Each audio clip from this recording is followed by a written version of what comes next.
Were you at Daytona for the Rolex? Yeah, it was. Did you get hurt? Yeah, Colton, yeah. Yeah, Now because we're like somebody friends. else told me that there was this little girl trying to get a phone through the fence with Colton. That's her. Yeah, that's her. Now we're like friends. He gave me this hat. All right, you guys, I'm taking you through how basically what you see on TV, how it all works. Beep, beep, beep, beep. Let's go.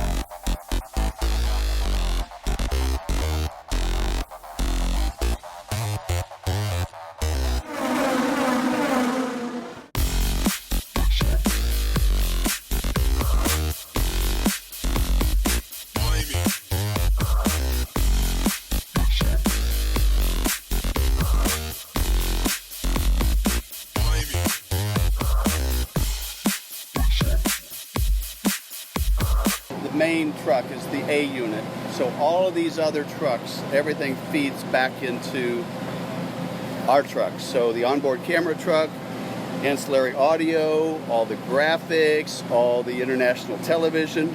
We're going for it now, huh? All come back into our control room. So that's where I want to show you. Yeah? All right. So let's do that, and then maybe you can ask me a couple questions after. So at least you see it, okay? All right. There's a truck right next door to us that has all of the microphones around the track. And then he feeds that submix to him, and then we put the announcers on top of it, and also the music. Tomorrow, I sit here. That's Taylor. Yes. Hi. Welcome. And Rich. Mike. This is who interviewed Marco yesterday. That I was like, yeah. Hi. The Retro Rebel, Olivia. Welcome aboard. Yeah. So Mike's going to be the director. So do you have 5 minutes for me so we can talk? No, I'm just joking. Yeah, she'll interview. So 3 minutes. 3 minutes. So what's happening is Mike is the director, and he's the one that'll say ready one, take one, ready two, take two, and you'll see that in a second. Taylor for this show is the producer, and he's talking to the announcers in their ears, and Rich is the executive producer, and he's kind of overseeing the whole show. The technical director, that's Brian. He's the one with all of the cameras coming into that switcher. It looks like it's on fire right now, but it's okay. It's under control. And then Alex is the chief spotter, and what Alex does is when Mike is on another kind of battle in the back, it's up to Alex to make sure he knows where the leader is, and he's helping us always find cars that we want to cover. Make any sense? Yeah. In front of Taylor is all of the replay machines. So when there's a crash or something, Taylor tells Mike, he says, okay, let's go to a replay on 104 or 102 or something. So it's all. So, like for example, how Robert crashed, he would be in charge of replaying that. Yeah. Yeah, that's exactly right. What do you got, Rich? Keeping the energy going, making everybody wish they were here. This is going to be a lot of fun. Thank you. So he just got done talking to all the announcers in their headset. So that's what a lot of people don't realize. When you're talking, we're still talking in your ear, so it'll disrupt what you're trying to do. But I got to tell you where you're going next. You'll see.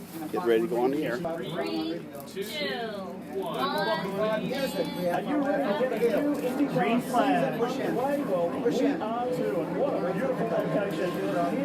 Let the cars go through, and then also hear that beautiful sound of the IndyCars rolling. Guys, we've got qualifying coming up live here right now. Are we going to see a surprise like we saw here a year ago when Robert Wicken stuffed the field and all IndyCar fans by putting it on the pole? We've got some very talented rookies this year as well. And Rossi's onboard cameras are up there above.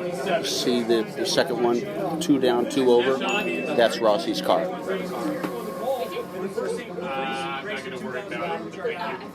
Up there, right over there where it says 223. That's all the onboard cameras So that we they can have. switch back and forth. Oh, he's still, okay. It's Marco. Renee is talking to all the pit reporters because it gets too busy for us to communicate. Like, so the pit reporters have to say, hey, it's Olivia, and I've got Mario, do you want him? So she has to come back to me and ask me if that story is okay, and then we put it on. And then what Robin is doing is she's the associate director, and she's the one that talks to Connecticut and counts out of videotape packages. So you'll hear them. 5, 4, 3. So when they're talking, there'll be like little montages, and that's what she's in charge of? Montages, commercials, all of that. Look at all of her stopwatches. So everything is to the second, you know. And Mr. Fitzgerald is in charge of all of the technical aspects. So if something goes wrong, he has to get people to get out and get things fixed. Budding journalist here. This is Olivia. Yeah. Hi. So we still call this the tape room, but it's not tape room. It's all digital. It's all ones and zeros. But each one of these gentlemen are in front of basically what a TiVo is in your home, only these cost about $250,000 a piece.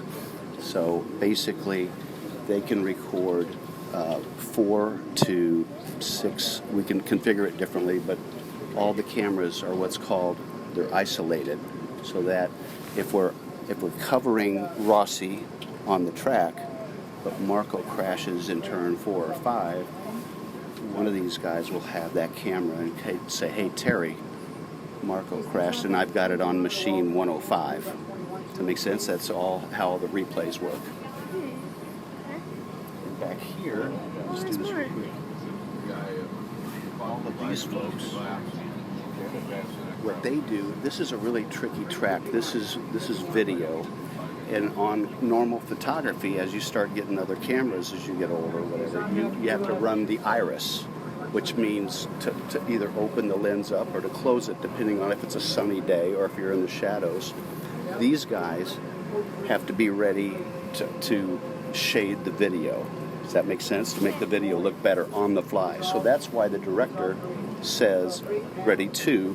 As soon as they hear ready to, then their hand goes over to camera 2 and makes sure it looks good. So this is just another extension of what they're doing over here. So there's more machines all the way around, and you just need a lot of machines to record all these cameras. So, and Sean is the replay producer. Sean would be the one that would come back and tell me it's good on Vegas, it's good on Unser, Foyt, whatever we name them, but he's the one that makes sure it gets all organized and talks to everyone and says, okay, we're going to go to 3 replays. It's really crazy in here when the race is going on, when all 24 cars are out there at once. It gets, especially when there's like multiple crashes. Yeah. Oh, here's a good example. Okay, so we got somebody gone off. Unser had been Lancers elite. Negative, didn't see it at all. Hey, Taylor, Sean. Alpha for this incident. So he's just saying the Alpha machine is ready to go to replay it. Then it's okay. This is the only one, Mike. So you can see he came through, and now he's getting ready to right here. He didn't send me that picture anytime. Good reaction. The one that I missed earlier. And that's who I picked for Rookie of the Year. You want to go see how the onboard cameras work? Yeah, sure. Let's go. Let's do that. That sounds fun. You know, I've been doing this for a long, long time, and it never seems like work. And I get to travel all over the world and have fun and make money. All the graphics machines. So these 2 gentlemen work for me, and they're the ones that will tell me in my ear that this graphic is ready or that graphic's ready. These gentlemen back here have all the timing and scoring interfaced in their computers that tell us that the scoring is correct. So and you can see there's jobs for everybody. There's about 120 of us here working. Wow. Isn't that crazy?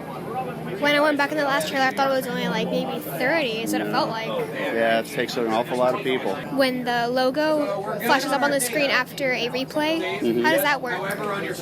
That is a specialty graphic that's built, and then the technical director that's sitting in front of all of those buttons, he's the one that fires that, and that's called a replay effect. So when you go to a replay, you say ready to go to Unzer, and effect to Unzer. So there's certain words that you call as a director, so everybody knows what you're doing.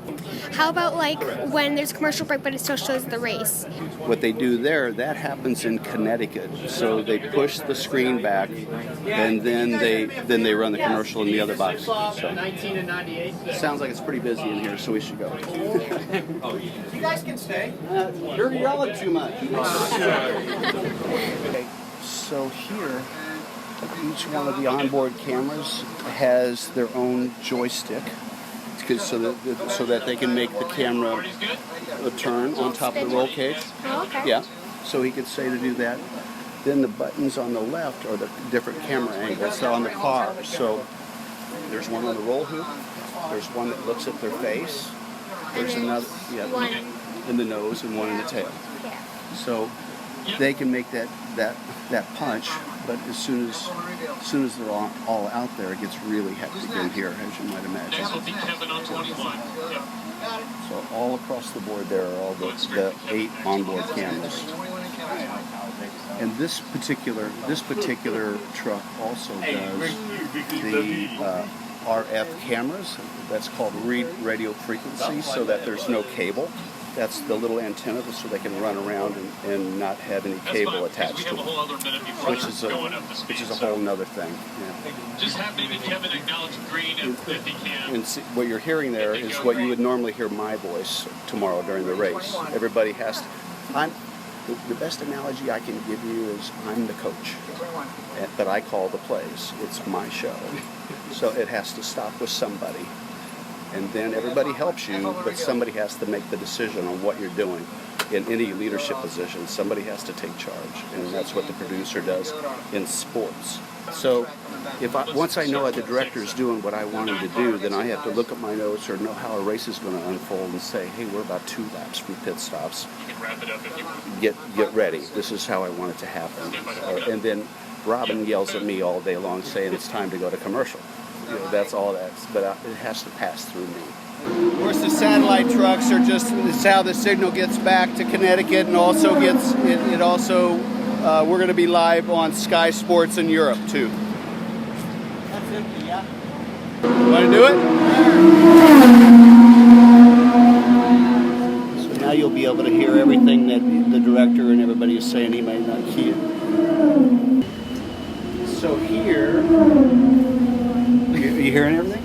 Yeah. Yeah. 1 quarter to go. He is. Tomorrow, this is where Lee and Townsend and Paul will be. Russ is the most knowledgeable guy on the planet. He normally is always assisting the announcers if they have a question, or me if there looks like there's something new, a new record being broken, or anything to do with trying to help tell the story. So like when Scott Dixon might break H.E. Foyt's record, if it's possible, then it'll be all up here? Exactly. Those are the kind of things that he's always looking for, to make sure that there's different benchmarks that the most knowledgeable people like yourself would know. This could happen, so let's prepare for it. So right here, this lets you know that the top 6 that are going to go on, right, for qualifying 6 advance in each session. So that's the break point. That's pretty interesting. Mateus Laced is in there. Scott Dixon is not. All the information is right in front of the announcers, so that they can say, okay, let's don't forget who's where. Everything's to assist, so people can keep track. If they hit this button, they can turn their microphone off, but it opens up another speaker in front of me if he has a question like, Terry, I didn't understand what you're trying to tell me, and then I have to repeat it. Or if they have an idea that they want to sell me, it's like, let's get off Dixon and pick up, I think we should be on Herta. They're welcome to try and sell me. Doesn't mean I have to listen to them, but but they might give us some idea of what they want to try and do. Well, Roberto's in the lead. Yeah, it's pretty easy. Oh, there goes Dixon.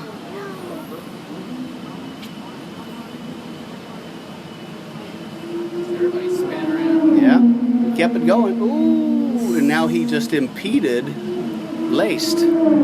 So he might get a penalty for that. Yeah? What do you think? Yeah, so I bet Dixon won't make it regardless because I'm sure Laced was trying to put down a good time. Under review. Yeah.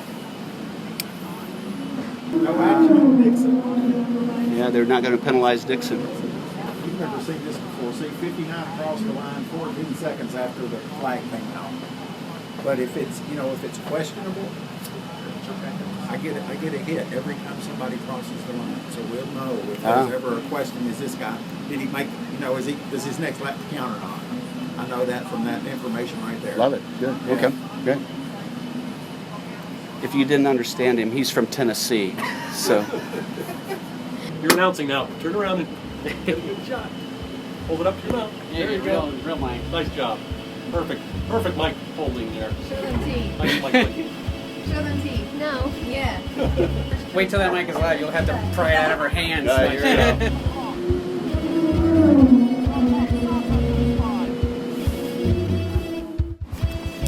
Well, that was an exciting 3 days.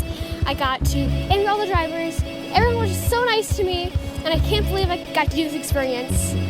I hope to see you guys in the next video. Make sure you smash the subscribe button, like, and share. And peace out.